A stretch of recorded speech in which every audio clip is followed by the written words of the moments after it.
guys, and welcome back to my channel. So in today's video we are going to be looking at how to make the new terrain maps in Planet Zoo.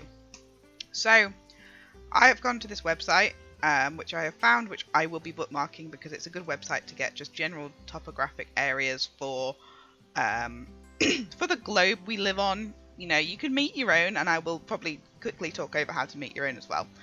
But essentially, this is really good. It's just a good resource to have if you want to just take, you know, I'm not particularly interested in making like a world map. I'm not interested in making the UK only on Planet Zoo. I want to make just interesting, you know, map regions.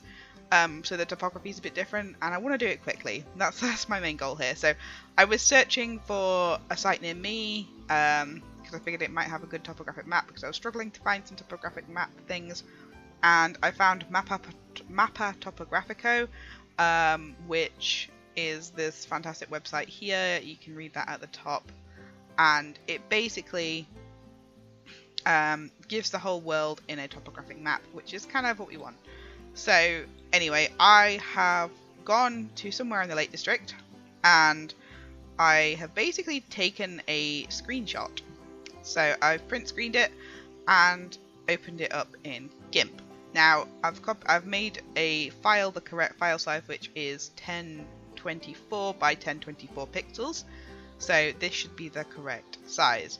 The whole image itself, obviously the print screen is rectangular and we want a square. I'm also gonna just zoom in on this a little bit more. Oh, that's GIMP for you. So yeah, I'm just gonna move that a bit more like that, zoom in a bit more, because it just means you have a bit more freedom to move around. Now, I really like this bit of the map because I like how it has this deep valley coming in here, and I just think that could be some really interesting terrain. Now, the issue we have is that these colours here are actually not going to be darker when they get transferred over. So we need to do a bit of work to this image to get it how we want it to be. So we're going to go to hue saturation. We're going to have a mess around with this because we really need this area has to be lighter than this area here, but it also has, this area here has to be darker as well. So we're having a bit of a nightmare here trying to get this to work how we want it. Now that is probably actually as close as we're going to get, because this area is darker, which means it's going to be indented, and this area over here is lighter. So if I lighten this, we should start getting some lighter, like different coloration and variation here that we're gonna be able to use on this map. So, and then if we scale that down, now the issue we have is, unfortunately, we're losing a lot of the detail, because when we just bring the saturation down, it basically loses the color that's on it. This is darker here, so we kind of want this green to be darker if we can make it so yeah, that's good. So this is darker colors here.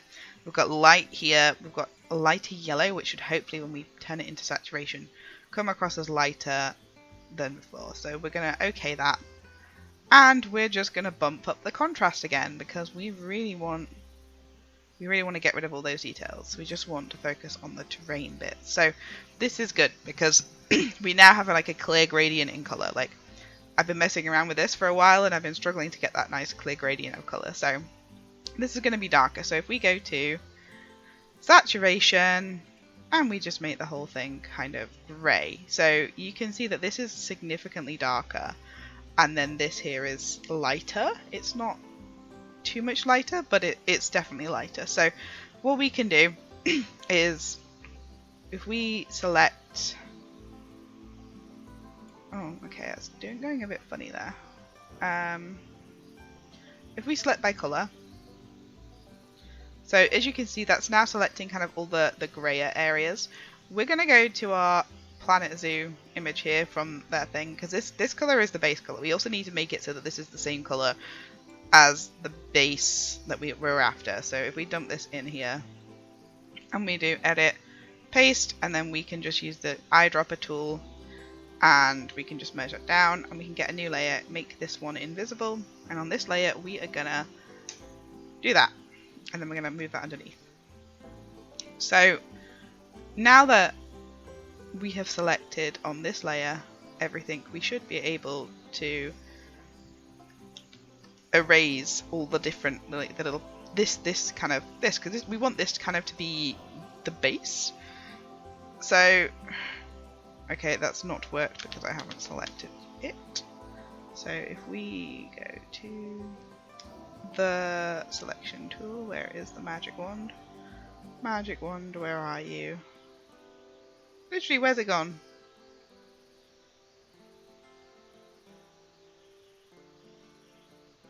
There it is, right. I'm just blind. So as you can see, we can kind of make it a bit blurry and do stuff like that. So once we've done that, we should be able to, yeah, so we can now make these areas the base color, basically, which is kind of what we want, because we want this base color to be seeping through, and there needs to be some of this base color on the map, otherwise it isn't going to work. So, and then once we've done that, we're going to select, and we're going to select none. And so obviously these areas here are going to be super light, and these areas are going to be super light. These are going to be the high points. This area here is, some of these are going to be part of the map, some of them are going to be our base color that we've got going on. Now the other thing we need to do, which is super duper important, is we need to make sure that the edge of this map is going to be blurred, because this needs to blur. So I've just selected a square. For some reason it's not showing me the square. We're going to select an invert, and then we have a beautiful border for this. Now the reason we're doing this is because this means that this base color is going to show through, and you can see the areas of the map now which are going to kind of fit in with these base areas. I'm not too worried about this light line here at the moment. We'll see how that goes, because basically we're just sort of using the colours of the shape. The whole thing is going to be blurred, as you're about to see. We're going to blur the whole thing, and we're going to select none, and then I'm also just going to take the opportunity while we're here to try and get rid of like some of these borders, because this is going to come through and it's going to be really annoying. Okay, we want to undo that, and we want this here, so we're just going to scribble away at this. So we want that now in the middle. Perfect. So we've got rid of the excess background, and we're now going to go to filters, and we're going to go to blur, and we're going to go to Gaussian blur. Now this is going to blur your image, and the more blurred it is, the smoother the terrain is, and I'll do some examples to show you. So we're going to go really blurry so that it's literally just kind of like that. So all that beautiful terrain work that we've done will come through, but the issue we've got is we've just got to blur it all so it looks like this. And you know, you're probably thinking like, how is this gonna look in the Planet Zoo map? And that is a very good question, and truth be told, you don't know until you load it in. So the good thing is though, we've got our nice little border. So we're going to press OK, and then that's probably, we're going to see what this is like. So I'm going to merge this down, if I can do that. You're going to merge down, merge down, merge down, and we'll get rid of that background one there, but we've merged them down into this blurry image. We need to export it, sorry, not to save. Again, GIMP is a bit funny. It's just, I don't know. Funnily enough, I used to hate Photoshop and I used to only use GIMP, but now I've sort of come across, we want this, so that we're going to call this is going to be, yeah, Lake District .tiff. Now you need to save it as a TIFF file, otherwise it doesn't work. So, TIFF, export this to a TIFF. So we're just going to keep all this, and we're going to export it again, and then I'm going to just developments, Planet Zoo, Either height maps, and we're going to just paste this in here. You can see the ones that I've been messing around with. So, as you can see, this is not that blurry actually compared to these ones. Now, Windermere 2 is the one that really worked. So, we're going to just go see how this goes. Hey guys, right, so sorry for a bit of a weird cut there. I'm having issues recording all this. Anyway, right, that's not what I wanted to click on. I wanted to click on Sandbox. New Sandbox Zoo. Temperate, Europe, and we want Lake District TIFF. So let's just see what happens here. It could be a disaster, it might work. I guess we will just have to find out what's going to happen. Unfortunately, I have had a bit of issues just recording this because I use the Xbox recorder and then OBS I've had to use today for the first time, and moving between Planet Zoo and OBS it goes a bit funny, so I'm having to kind of re-record this section. So if it's a little bit janky, I apologise. If this whole video is a bit janky, I apologise. I just hope you learned something from this because... Oh, okay. Right. Yes, so... now this is what happens if you don't merge the layers in GIMP. So, in a minute, you're going to hear me talking about why didn't it work. Basically, it's reading the bottom layer, which is just a white background, as the image, and it also corrupted the image. So, yeah, let's get back to the other video now, and I can show you, and you'll see what I mean. But this didn't work because I didn't merge the files in GIMP.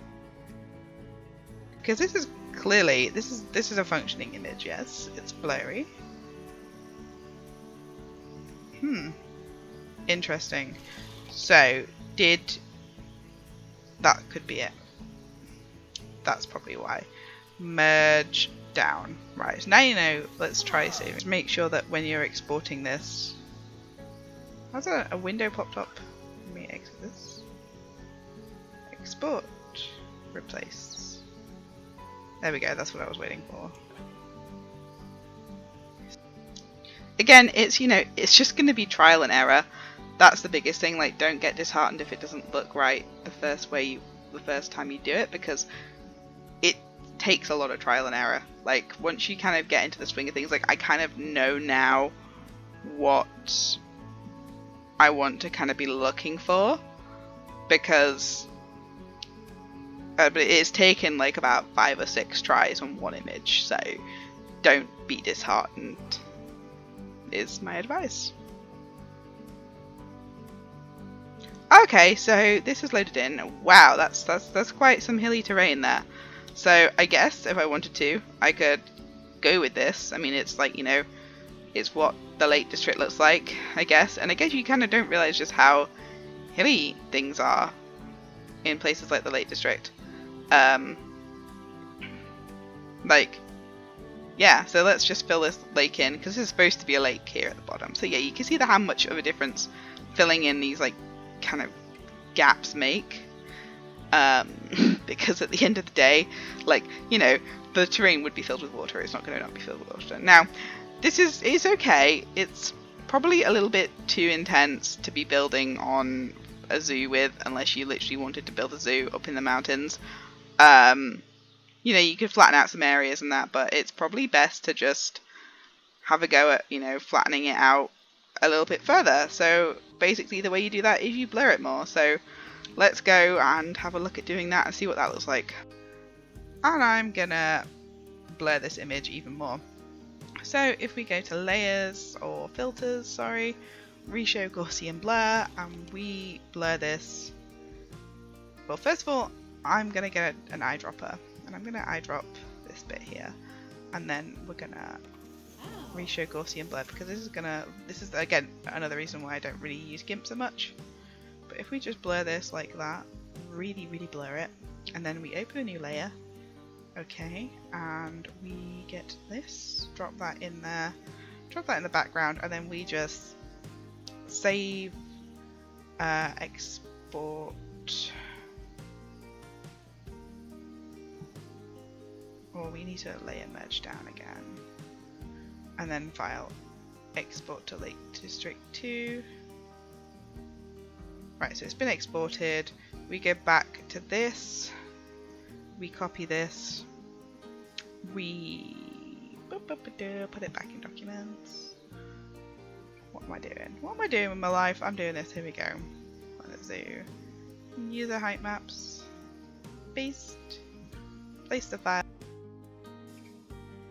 So now you can see I have loaded in another blurred version of it, and it's just a lot more smoother. I can't put in the lake quite the same though, unfortunately. It's going to be a very sort of shallow lake. It can only go so far, probably up to like this edge, but you know, it's a lot smoother. It's probably a lot better to build on. So I could definitely build on this area here. It would take a lot of smoothing to like sort this out though, because I mean, look at those bumps. And I think the more you blur it, the smaller these get as well. So anyway, this is just one example of what you can create using height maps, but just remember to merge down your files if you're using GIMP when you're saving as a TIFF, and just to make sure that you really blur it so it gets like these nice smoother hills, because like if you don't blur it, it just goes crazy. So yeah, I'm now going to show you how to draw your own in GIMP, because obviously if this is a bit complicated or you're just not liking what you're seeing and you want to make your own maps, I'm going to show you how to do that. So yeah, I will head back over to GIMP now. We are going to file new. And you know what? We are going to drop this colour in there like that. Fab. So I'm going to go to the paintbrush. We're going to go to the fuzzy brush because we want it to have as fuzzy as possible. Hardness is going to be dropped, and essentially what you want to do is the lighter you go, the higher it's going to be. So if we just make this again smaller, I'm actually going to put in a boundary. I'm going to put in a boundary like so, and then I'm just going to get this and I'm going to go wee. Going to do some blobs there. I'm going to go a little bit lighter, and I'm going to add a bit more gentle hills in here. We're going to go a little bit lighter again, add some more gentle hills. Perhaps I want a lake, so I'm going to go back to a background colour, and I'm going to just go a little bit darker here. Paintbrush, and we're gonna maybe make a river valley running through. Now you can barely see that. You can really barely see that. I'm gonna just, you know, it's a little bit darker, do some blobs, do some more blobs, and then just slowly make it even darker. And then, you know, if I want to add, say I want to, I don't know, put something like that in, I could then just, again, kind of do what I've done over here and put some of this stuff in like that. Now, again, like Planet Zoo, they claim you can use paint for this, but I mean, let's be honest, you can't get the same kind of blurring in paint, so I would definitely have a go at doing, you know, you might be able to do some pixel art, some like really cool pixel art, and just grayscale it, because that's always fun. But I just want to have a bit of a valley going through here, a bit of a river valley. And then maybe another hill over here. Now, again, I'm using the soft brush because I want these to be really gentle hills. So when I select none, and I go to filters and reshow Gaussian blur again, this is going to be like, this is going to be the most gentlest hill you've ever seen. So if we do that, and just to be on the safe side because I'm worried that it hasn't done it properly, we'll just stick with that. So we're going to have some hills, we're going to be a bit of a valley in the middle and some hills on the other side. So file, export as, Testorino. And we're going to go to documents. I'm going to save it there because it's just easier. Export. It's all on one layer this time. No such file or directory. That's really weird that it doesn't acknowledge that. Anyway, let's go to the desktop and just save it there. Testorino. And then move it over from my desktop because this is GIMP just doesn't like me. So we're going to copy that. And we're going to go to front-end developments. We're going to go to Planet Zoo. We're going to use a height map. So I'm going to paste. Right, so this is the map that I drew myself. And as you can see, it's almost perfectly blended in with the base map. With the base level height, which is really, really good. And again, this is going to take a lot of smoothing out. I wish there was a button you could press that was like automatically like smooth. That you could just smooth out the entire map, particularly with these things. That would be really cool. But the good thing about this is we have our little river basin going on here. So I'm going to just go to here and just select that. So that's the highest it's going to be. Wumpa-dumpa-dump. You're going to do it, game? Come on. I know you want to. This is what I'm like. This is why I don't record in like real time, because you just listen to me rambling on like this. And yeah, it just creates this really, really nice, like, you know, big river with some sloping hills on either side.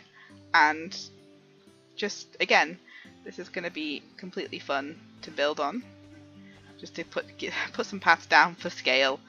But yeah, so that is making your own map. And again, you can make it more hilly, you can make it less hilly. You could just probably make it just so it's a little bit rugged and rough, so it's not so hilly as this. It's probably still a little bit too intense. But making it just so that there's like little dips and ponds and things. While we're here, I'm just going to show you what I've been working on, just to kind of inspire you a little bit, I guess, with what you can be making. So this is my Windermere build, which again, I basically took the map of Lake Windermere, and I'm not even sure if I'm going to turn this into a zoo or not.